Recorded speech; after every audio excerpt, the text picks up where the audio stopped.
ఈ రేపులు ఇవన్నీ మారాలంటే ఈ నాన్వేషణ మాట్లాడితేనో, శివాజీ గారు మాట్లాడితేనో, ఇంకెవరో రియాక్ట్ అయితేనో ఏం జరగదు. డ్రెస్సింగ్ సెన్స్ అంటారా, అది మ్యాటరే కాదు. వన్ అండ్ ఓన్లీ సొల్యూషన్ నాకు అనిపించింది ఈ వీడియోలో షేర్ చేస్తా. నచ్చితే ఈ వీడియోని మీ సిస్టర్కో, మీ ఫ్యామిలీ మెంబర్స్కో, ఎవరికో షేర్ చేయండి. అండ్ మీ ఒపీనియన్స్ని పక్కగా కామెంట్స్లో పెట్టండి. So that different people mindset ఎట్లుంటా అనేది మనకు అర్థమైపోతుంది. అండ్ రీసెంట్గా ఒక ఇష్యూ జరిగింది. మన శివాజీ గారు ఏం చెప్పారు, ఆడవాళ్ళు మంచి డ్రెస్సులు వేసుకుంటే బెటర్, ఇష్టం వచ్చినట్టు వేసుకోకండి అని ఒక ఇన్సిడెంట్ని చూసిన తర్వాత తను రియాక్ట్ అయ్యాడు. అండ్ గరికపాటి గారు కూడా అప్పుడప్పుడు చెప్తూ ఉంటారు తన స్టైల్లో. ఓకే, ఆ రెండింటిని మిక్స్ చేసి నా అన్వేషణ ముడ్డి కింద నాకు 1 మిలియన్ ఫాలోవర్స్ ఉన్నాయి కానీ నోటి కచ్చడు ఆగేసిండు. ఒకటే గుర్తుపెట్టుకోవాలి, నా అన్వేషణ అయినా ఇప్పుడు నేనైనా రేపు నువ్వు అయినా ఓడలు బండ్లు అవుతాయి, బండ్లు అనేవి ఓడలు అవుతాయి. ఇది ఒక సామెత ఉంది.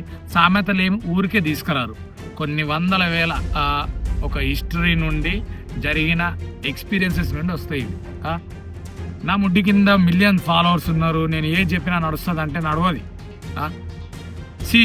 నువ్వు చెప్పినట్టు ఏదో ఫ్రీడమ్ ఉంటుంది, స్లీవ్స్ వేసుకుంటే మంచిగా ఉంటుంది, సారీ కట్టుకుంటే ఇబ్బంది అవుతుంది, ఇదంతా నడవని పంచాయతీ. ఇంత చిన్న పిల్లల్ని లైక్ నాకు గుర్తులేదు, ఖమ్మం కరీంనగర్ సైడ్ జరిగింది. ఇంత పాప తను నడవదు. ఆ పుట్టిన పాపను కూడా నేమ్ చేసిండు. వాడిని ఏం చేసారో ఇప్పటికీ అది మనకి ఇన్ఫర్మేషన్ అంత లేదు. అప్పటి మందం హల్చల్ అయింది, అయిపోయింది. ఏజ్డ్ టీనేజ్ వాళ్ళని, మ్యారీడ్ వాళ్ళని అదంతా పక్కన పెడితే దరిద్రం ఏంటంటే 60-70 ఇయర్స్ ఉన్న ఏజ్ ఉమెన్ని కూడా, ముసలోళ్ళని కూడా రేప్ చేసిన దాఖలాలు బొచ్చెడున్నాయి. ఎందుకు రేప్ చేస్తారు? బ్యూటీ అనేదే మ్యాటర్ అయితే ముసలి వాళ్ళని ఎందుకు రేప్ చేస్తారు? బ్యూటీయే మ్యాటర్ అయితే, షేప్సే మ్యాటర్ అయితే, బాడీ పార్ట్సే మ్యాటర్ అయితే చిన్న పిల్లల్ని ఎందుకు రేప్ చేస్తారు? పుట్టిన వాళ్ళని. వాళ్ళ దగ్గర ఏముంటుంది, ముసలి వాళ్ళ దగ్గర ఏముంటుంది? టు బి ఫ్రాంక్గా మాట్లాడాలంటే ఇదే కదా. ముసలి వాళ్ళు అయితే స్లీవ్స్ వేసుకొని తిరగరు, అట్టు ఇండియాలో అది కాని పని. ఎందుకు జరిగినాయి? చీరలు కట్టుకున్నా కూడా అవుతుంది. ఇక్కడ చీర కడితేనో, స్లీవ్ వేస్తేనో, ఆ స్లీవ్ లేకపోతేనో, ఇవి రీజన్సే కాదు. రేప్ చేయాలనే చెత్త మైండ్ సెట్ ఉన్నోడు ఖచ్చితంగా చేస్తాడు. ఏజ్తో సంబంధం ఉండదు. చిన్న పిల్లలు, టీనేజా, ఇవన్నీ ఈవెన్ ముసలోళ్ళు అయినా కూడా నేను చెప్పినట్టు నువ్వేదో ముడ్డి కింద 1 మిలియన్ ఫాలోవర్స్ ఉన్నారని చెప్పేసి హిందూయిజంని తీసుకొచ్చి సీతాదేవి, ద్రౌపది అనుకుంటూ చెత్తవాగుడు వాగి చెప్తున్నా కదా. నా అన్వేషణ అనే క్రియేటర్ తనొక మంచి క్రియేటర్. ఆబ్వియస్లీ మంచి చెడు అనేది ఆల్వేస్ ఉంటుంది. కాయిన్కి హెడ్ టైల్ ఉన్నట్టే ప్రతి మనిషిలో ఉంటుంది. నా అన్వేషణ కూడా చాలా మంచి కాజెస్ గురించి వీడియోస్ ఎన్నో చేసిండు. తను ఎడ్యుకేటెడ్ కంటెంట్ కూడా బొచ్చేట్ చేసిండు. And one of the main series చెప్పాలంటే బెట్టింగ్స్ గురించి. తను పర్సనల్గా ఎర్న్ చేసుకున్నాడు అనేది పక్కన పెడితే, ఆ బెట్టింగ్ రీజన్ వల్ల ఎంతో మంది చనిపోతుర్రు. అది లైవ్గా నేను నా చుట్టుపక్కల ఫ్రెండ్స్లో నేను చూసిన. తను పోరాడడం వల్ల, తను కంటిన్యూస్గా వీడియో చేయడం వల్ల పెద్ద పెద్ద యూట్యూబర్స్ ఆపారు. ఎంతో కొంతవరకు ఆగిపోయింది. అట్లీస్ట్ కొంతమంది అయినా సేవ్ అయ్యారు, మంచి చేసిండు కంటెంట్తో. చాలా ఉంది, ట్రావెల్ చేస్తూ ఉంటాడు, వీడియోస్ చూపిస్తూ ఉంటాడు. That's okay. అట్లా అని చెప్పి ముడ్డి కింద ఎన్నో ఫాలోవర్స్ ఉన్నారని చెప్పి నోటికి వచ్చింది ద్రౌపది, సీత ఏం తెలుసు అని మాట్లాడుతుండో అర్థం కాలేదు నాకైతే. ప్రాపర్గా తెలుసుకున్నాడైతే అవన్నీ మాట్లాడడం. ఇక ఇదంతా పక్కన పెడితే శివాజీ గారు ఏమన్నారు, శారీ కట్టుకోండి, కొంచెం పద్ధతిగా ఉండాలంటే మంచిగా చెప్పిండు కదా. ఫాలో అవుతావా సస్తావా అనేది నీ కర్మ. ఇక దానికి కూడా ఎగ్నెస్ట్గా పోయిన వాళ్ళకంటే పాజిటివిటీ ఉన్న వాళ్ళే ఎక్కువ నన్ను అడిగితే. ఒక 100 మంది అమ్మాయిలను తీసుకుంటే అందులో 20 మంది శివాజీ గారికి నెగిటివిటీ స్ప్రెడ్ చేస్తే 80 మెంబర్స్ సపోర్టే చేస్తారు. అక్కడే అర్థమవుతుంది తను తప్పు చేసిండా, కరెక్ట్ చేసిండా అనేది. అండ్ నా అన్వేషణ అంటావా 1-2 డేస్లో 1 lakh 2 lakh ఫాలోవర్స్ని కోల్పోయింది. నెగిటివిటీ స్ప్రెడ్ అవుతుంది. ఎందుకు అవుతుంది? నువ్వు మంచి చేసినప్పుడు, మంచి చెప్పిన ప్రతిసారి, ట్రావెల్ వ్లాగ్స్ చేసిన ప్రతిసారి thousands of likes, millions of views ఇచ్చిర్రు. ఎందుకు ఇచ్చిర్రు? నీ కంటెంట్ నచ్చింది కాబట్టి ఇచ్చిర్రు. సేమ్ టైం ఇప్పుడు నెగిటివిటీ ఎందుకు వస్తుంది? నువ్వు చెప్పింది తప్పు కాబట్టే నెగిటివిటీ వస్తుంది అక్కడ. డ్రెస్సింగ్ సెన్స్ అనేది మ్యాటర్ కాదు బ్రో. నేను నీకంటే చిన్నోని కావచ్చు, చిన్నోని ఇన్ ద సెన్స్ ఏజ్లో చిన్నోనే, థియేటర్ పరంగా చిన్నోనే. బట్ ఈ డిస్కషన్లో మాత్రం నీకంటే నేనే కరెక్ట్గా మాట్లాడుతున్నా అని నేను బల్లగుద్ది చెప్తాను. ఈ రేపులు అనేటివి డ్రెస్సింగ్ సెన్స్ మీద ఎప్పుడు డిపెండ్ అయి ఉన్నాయి, ఏజ్ మీద ఎప్పుడు డిపెండ్ అయి ఉన్నాయి. చెయ్యాలి అన్న చెత్త నా కొడుకులు ఇర్రెస్పెక్టివ్ ఆఫ్ రిలీజన్. నువ్వు మాట్లాడవు కదా, హిజాబ్ వేసుకుంటే వాళ్ళకి ఇబ్బందులు, హిందూయిజంలో శారీస్ కట్టుకుంటే ఇబ్బందులు, క్రిస్టియన్ వాళ్ళకే పీస్ ఉందంటే, పీస్ అనేది డ్రెస్సులలో అది ఎక్కడ ఉండదు. ఓకే, పీస్ అనేది పర్సనల్గా మనమేం ఫీల్ అవుతున్నాం అనేది ఇది. ఓకే, నా వరకే రా, నేను షార్ట్స్ అయిన టీషర్ట్ల మీదనే బతుకుతా, అది నా కంఫర్ట్ జోన్. నా పక్కకున్న నా ఫ్రెండ్స్ జీన్స్ షర్ట్ల మీదనే బతుకుతారు, అది వాళ్ళ కంఫర్ట్ జోన్. వాడిని షార్ట్లు వేయమంటే వేయడు, వానికి అది కంఫర్ట్ కాదు. నాకు ప్యాంట్లు షర్ట్లు వేయమని ఎలకాలం అంటే నాకు నడవదు. అది ఇండివిజువల్ చాయిస్ కంప్లీట్లీ, నేను ఒప్పుకుంటా. అండ్ అమ్మాయిలు స్లీవ్ వేసుకుంటారా, అది వాళ్ళ ఇష్టం, మనం ఏం చేయలేం. బట్ నువ్వు అన్నది ఏంటి, రేపులు జరుగుతాయి, ఈ శారీలు వేసుకుంటే ఎందుకు జరుగుతాయి, సీతాదేవి ఇది, ద్రౌపది ఇది, నువ్వు ఏం పురాణాలు లేకుండా నోటికి వచ్చినాయి మాట్లాడినావు. సో దానికి అనుభవిస్తావు ఖచ్చితంగా. ఒక తప్పు జరిగినప్పుడు అనుభవిస్తారు, అది అలా నువ్వు చూస్తున్నావు, నీకు కూడా తెలుసు. లాస్ట్లో ఇవన్నీ ఒకవేళ స్టాప్ కావాలంటే మరి సొల్యూషన్ ఏంది అనేది నేను చెప్తా. ఇది మోస్ట్లీ జరగదు, బట్ అయినా నా వ్యూస్ మీ ముందు పెడతా. ఆ నా అన్వేషణ చెప్పిన ముచ్చట్లు ఆ పనికిరాని ముచ్చట్లు. శివాజీ గారు మంచి చెప్పారు కాబట్టి మనం కన్సిడర్ చేయొచ్చు.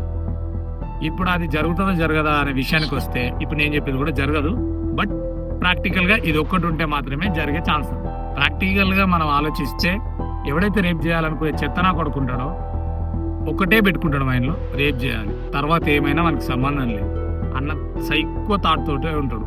వాడు డ్రింక్ చేస్తాడా, ఇంకో చెత్త డ్రగ్స్ తీసుకుంటాడా, ఇంకోటి ఏం తీసుకుంటాడా అనేది మనకు తెలియదు.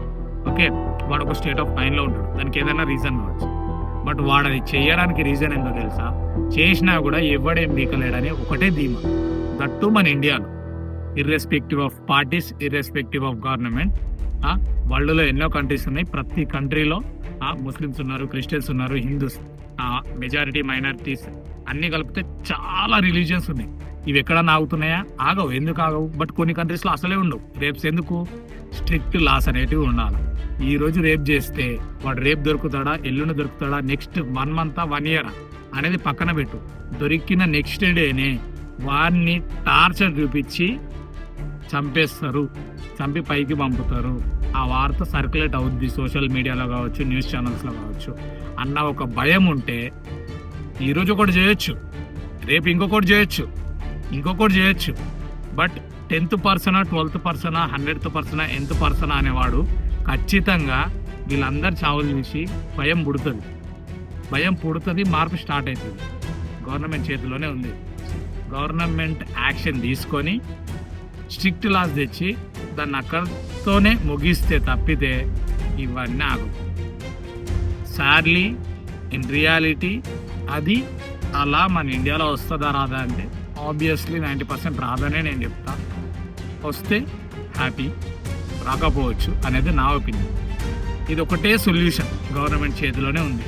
ఆ లా తీసుకురావాలి, దొరికిన తర్వాత ఇమీడియట్గా చంపదు, టార్చర్ చూపించి దాన్ని సర్క్యులేట్ చేసి సోషల్ మీడియాలో, న్యూస్ ఛానల్స్లో చూపిస్తే నెక్స్ట్ ఇంకొకటి చేసే ఆలోచన వస్తే వానికి ఇట్లా అవుతుంది అన్నది ప్రాపర్గా పోర్ట్రే చేసి చూపిస్తే ఎవడో ఒకడు భయపడ్డు స్టార్ట్ అవుతుంది. అప్పుడు ఇదంతా బంద్ అవుతుంది. అంతేగాని నువ్వు బట్టలు వేసుకోవాలని నేను చెప్తేనో, నువ్వు బట్టలు లేకుండా తిరుగుతేనో, ఇంకేదో స్లీవ్స్ ఎత్తేనో, ఇంకేదో సారీస్ కడితేనో ఈ పంచాయతీలు ఆగవు. ఇక నాన్ వేషన్కి ఫైనల్గా నేను చెప్పేది ఒకటి, నువ్వు ఇంత చిల్లరగా మాట్లాడు బంద్ చేయి ఫస్ట్. ఎందుకంటే నువ్వేదో తెలుసు నా ముడ్డి కింద 1 million followers ఉన్నాయని నోటికి వచ్చింది కాకపోతే ఎవడు వినడు. నువ్వు మంచి కంటెంట్ చేస్తే నేను లేపుతారు, చెత్త కంటెంట్ చేస్తే తొక్కుతారు. అది పక్కా ముచ్చట.